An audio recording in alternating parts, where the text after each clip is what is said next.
Okay, so today the government announced its autumn budget, and we just wanted to do a quick video about what this means for patients and the NHS. And spoiler alert, it's really not good news. So a key headline is that the government has opted to deliver the biggest business tax cut in history.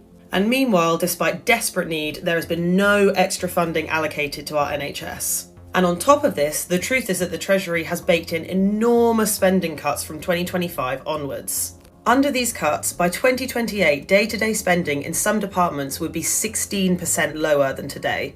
So in fact, what this budget signals is an extremely worrying return to the era of austerity, the exact same failed policies that destroyed our public services in the first place. Our NHS is facing record-breaking waiting lists, overwhelmed ambulance services, and critical staff shortages after 13 years of Conservative government health policies.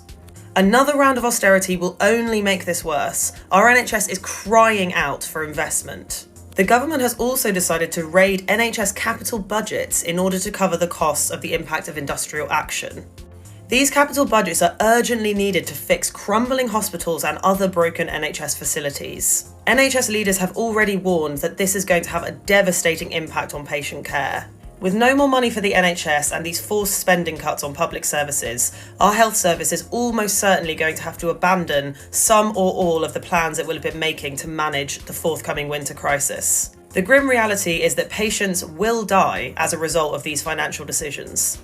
The government is claiming that its tax cuts are good news for the public, but here's the thing. The reality is they will benefit the richest and hurt the poorest and most vulnerable, as our public services, including the NHS, are cut in order to fund them.